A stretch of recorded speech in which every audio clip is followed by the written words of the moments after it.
Hey guys, Orack here, back with a different kind of video. Now, what I'm going to talk about is the debate between the Team Bruce Faulconer music productions on the Dragon Ball Z franchise and the Japanese franchise, which featured, I believe, the music of Suzuki Kinkuchi. I'm not sure if it's pronounced that way, if I really pronounced it rightfully, but anyways, just to give you a perspective a bit on the matter, just so you are up to date. Team Bruce Faulconer, oh, and by the way, Bruce Faulconer never did any music work, so Team Bruce Faulconer, which consisted of mainly, I believe, 3 members. I can't really remember their names. One of them was Scott Morgan, who is here on YouTube as well, on MorganStudios. You should check him out. And I believe 2 or 3 more team members. I will list them on your screen. But yeah, the situation is this. When Dragon Ball and Dragon Ball Z animes were being produced, it was really back in the day, in the early 90s and stuff. So the music that was produced for those animes by the Japanese people was considered by some folk a bit, let's say, old or too much not modern-like. I don't know how else to say it. And that was the reason that when it was brought in the Western world and specifically in the US, there was a need by many to have it removed and being modernized by another crew, the music department. Now that was Team Bruce Faulconer's job, and they had to do this, let's say, modern soundtrack for the Dragon Ball Z franchise. Now, what has been going on for years now is that I have seen a debate amongst the fandom that Team Bruce Faulconer is better than Kikuchi's original soundtrack, or the opposite. And it was never really that bad. It was mostly like, watching 5-year-olds argue or something like that. But now I've seen a bit of a rise to this matter, and there are a lot of people talking about this lately. So I want to give you my perspective on the matter and why I think it's a really stupid matter. But let me go on. Yeah, Team Bruce Faulconer did a pretty, let's say, modernized soundtrack that had nothing to do with the Japanese soundtrack. They did all of their things were original, and they mostly featured stuff like synths and those stereotypical Dragon Ball bells that you can hear in many of my musical soundtracks and other people's, and electric guitars and stuff.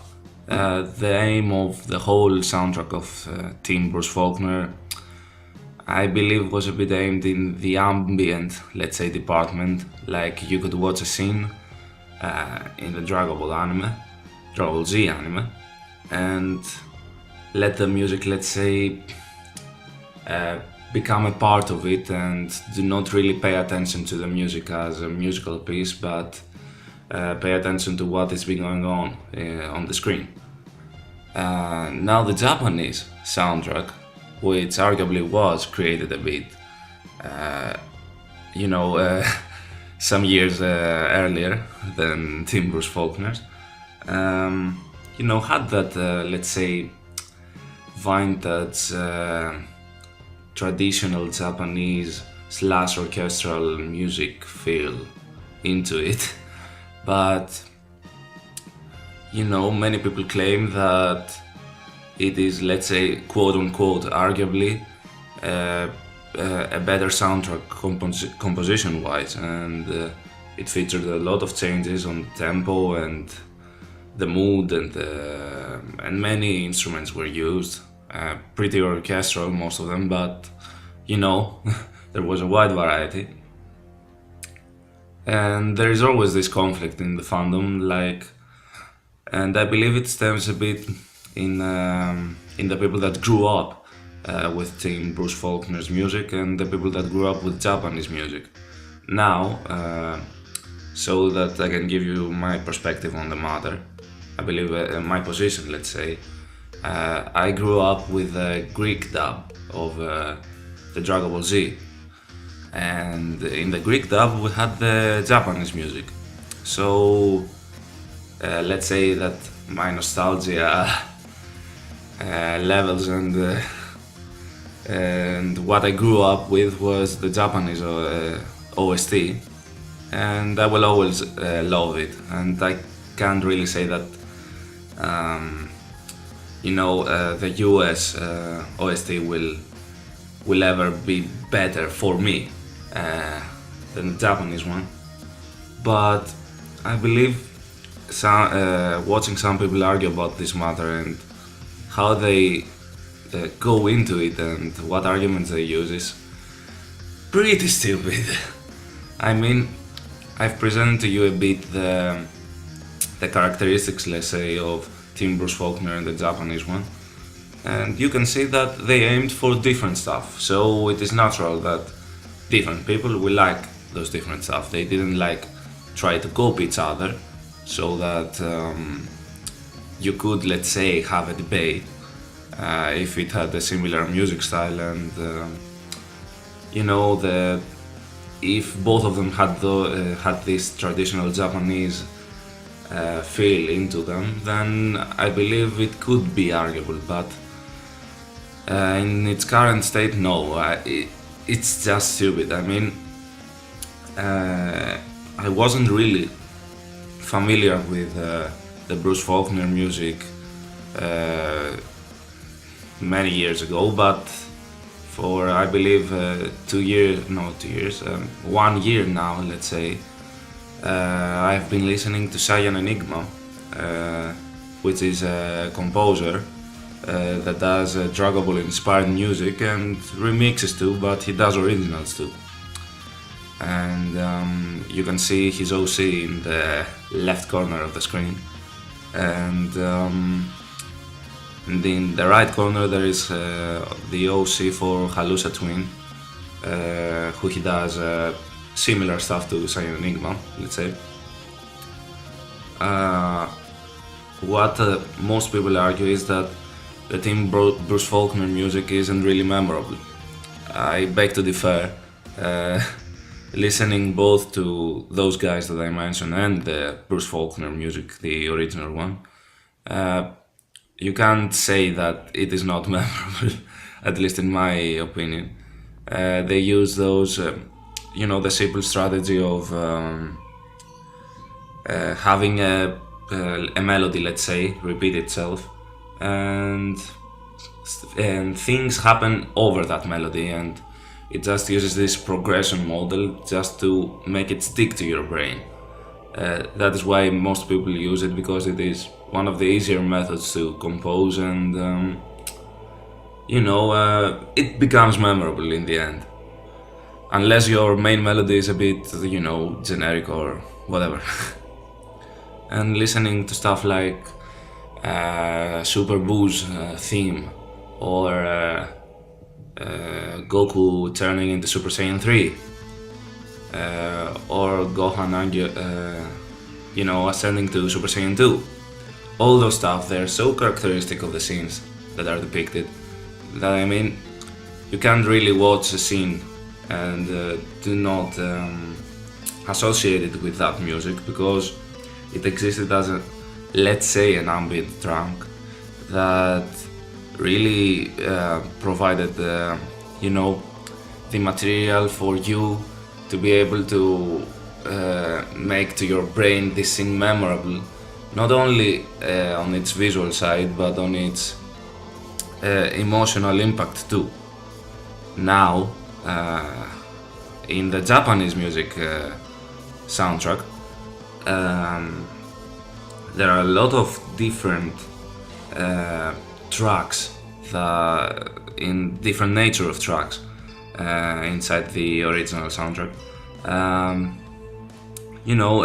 The quick tempo battle music, or the mellow everything is fine music, and there is just so much variety in the Japanese soundtrack that you could argue that it is, let's say, a better product in the composition department. You can see that a lot of work has been put into it. It certainly fits with all its scenes in the anime, but what the Japanese people were going for is something that can go along with many scenes in the whole anime. Like create a battle track and you can use it for many battles throughout the anime, like Dragon Ball Super right now that uses a track called Frantic Battle many times, and it is just appropriate, let's say. And it sometimes is a bit better to do this strategy because you can the animators can guide themselves sometimes using the music. I know it is a bit weird the way I say it, but they can synchronize the choreography of the battles to the music, and it just helps in general. But the main thing that I want to say is that you can't even compare some things that aren't compatible. They aren't even similar in genre. They use different methods to become memorable in the viewer's mind, and you can see the difference in the culture that both these soundtracks were created of. And I believe that what I want to say on the matter is that rather than arguing on the matter which is better, which I believe no one is better than the other, we could argue how greatly they accompany its rightful anime, and maybe what it could be done better, but that's a whole another debate. Why don't we argue that it is a pretty big inspirational music movement for both, the Western world and the Eastern world, and leave it at that? Because, in the end, it's just music. I should say that it is unfair for a music track to be compared to another music track and say, oh, this one is better than the other. No, they just differ in both their structures and how they progress and their main melodies and what becomes memorable of them. And yeah, I made a long video where I didn't really say anything, but I hope you enjoyed. Please leave your opinion in the comments below. I really want to hear on that. And since I make music too, and I know I'm a bit, inspired by the Bruce Faulconer, let's say, side of the things, but I believe most of the blame goes to Cyan Enigma because I had been obsessed with his music for a year now. It is important to always remember that everyone has his unique style, and even though there are some similarities, everyone is unique. And I hope you enjoyed this video, and I bid you farewell. Bye bye.